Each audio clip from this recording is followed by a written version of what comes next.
Hello everyone, welcome back. It's been a year since I posted. Yeah. Um, as I'm sure I mentioned in the previous videos that we've had some issues going on with people being in and out of medical facilities. And that particular person is doing much better, and we are watching them like a hawk to make sure that they continue to do better.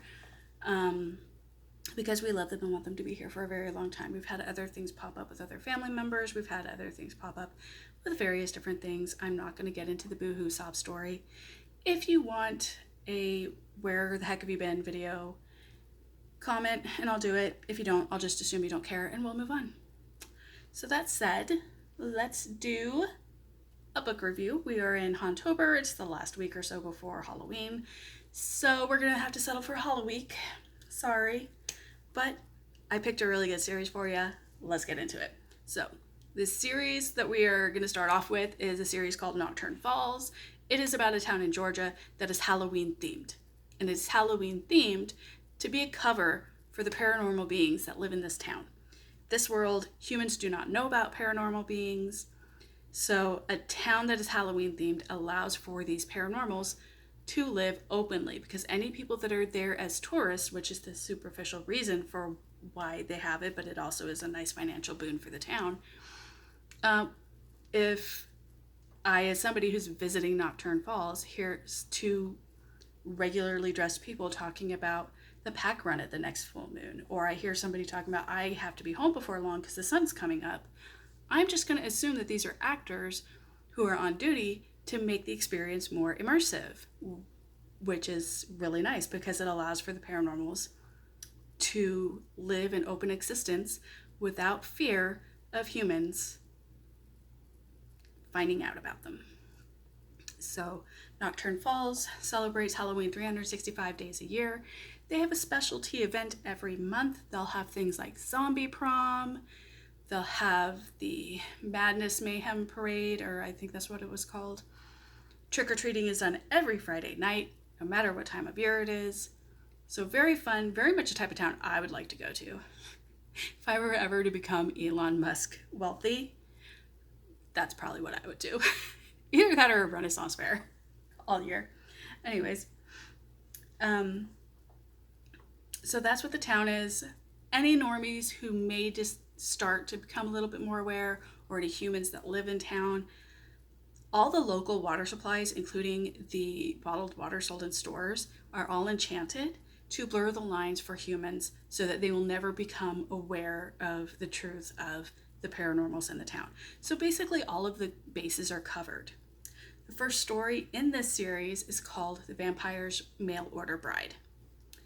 So we have two main characters and then two supporting characters that come in pretty frequently. You have Hugh Ellingham, who is one of the founders of the town. He is a vampire.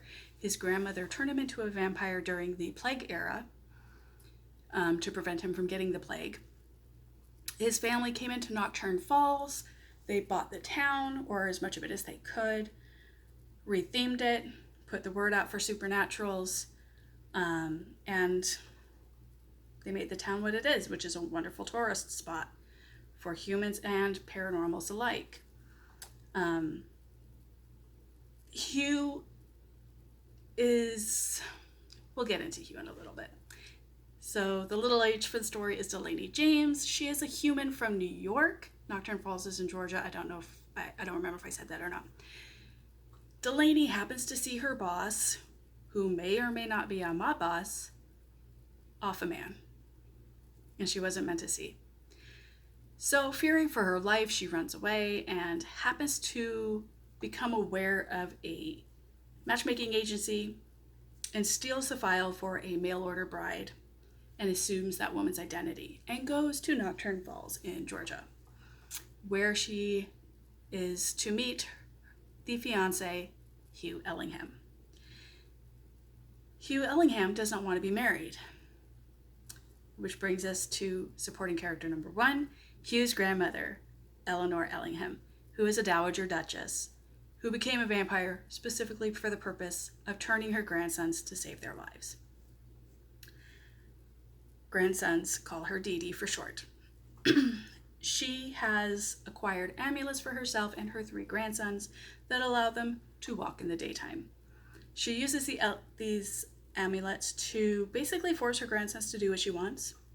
And she currently wants her grandsons to get married to give her grandbabies, because vampires can have babies in this world. And that is who's sent for a mail order bride. Supporting character 2 is Stan Hill. Stan Hill is in fact Hugh's rook. A rook is a partially turned human. They are immortal, but they are not a vampire. They are there to do the errands of the vampire during the daytime hours, which obviously he doesn't have to do, but he just basically assumed a modern day equivalent of the role he had in Hugh's life before. He had been Hugh's valet, and he didn't want to leave the family, so he chose to become a rook. So here we have a vampire who is playing host to a woman who is not really his fiance, but it's a fiance he doesn't want anyway, so that's a moot point. And then this fiance who does not know that he is a vampire, but Hugh thinks that she knows that he is a vampire because the matchmaking agency was for paranormals. So that makes for some very fun interactions between the two, where each of them are confused, and it makes sense why. There's a lot of heavy storyline in here. Hugh doesn't want to get married because of what happened with his first wife. I'm not going to give away that because I'm trying to be better about not giving too many spoilers. I'm probably going to fail, but we'll see.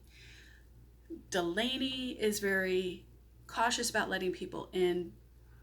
One, because she's using an assumed name. These people don't know her.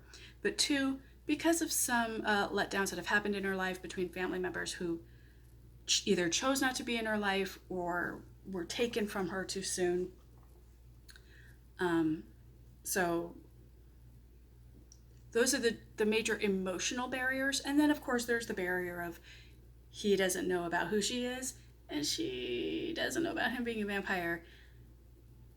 But, and then the mob boss looking for her and all this fun stuff.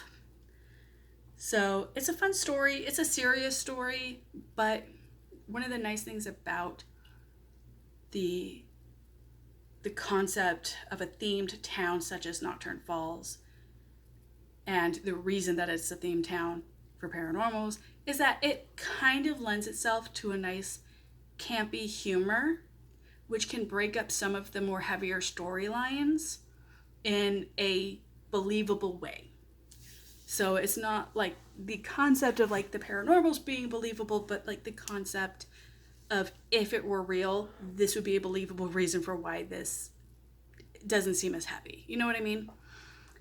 It creates a convenient way to break up some of the heavier themes and some of the more intricate storylines, which will come up in other books. This first one, because so much of it is scene setting, you still have some heavy, you still have an in-depth storyline, but it's not as much as some of the other ones in future books. I like Hugh as a character. He's very believable in the idea that he cares about people. The reason why he doesn't want to entertain the idea of marrying somebody or turning somebody is a very understandable one, and you actually genuinely feel for him, for what happened to him that caused him to feel this way. You feel for Delaney. Nobody should ever have to be on the run for their life because they happen to see something they shouldn't. And you really kind of enjoy her because she's very smart. She figured out how to get out of there. She's like, I'm getting out of this. This is not going to be horror movie, such and such. This is going to be Delaney gets out of danger. That's what this is going to be. And I love the fact she named her cat Captain Underpants, which is super fun. Eleanor Ellingham, you do kind of have that at first. You don't really like her that much because of how she holds the amulets over the grandson's head. But you do see where she's coming from, even if you disagree with it. And then towards the end, she does kind of bend a little bit, starting off against her will, but she does have an admiration for the person that causes that to happen. And you do believe that she cares about her grandsons and loves them. Stan Hill is a very wonderful character. He's very enjoyable.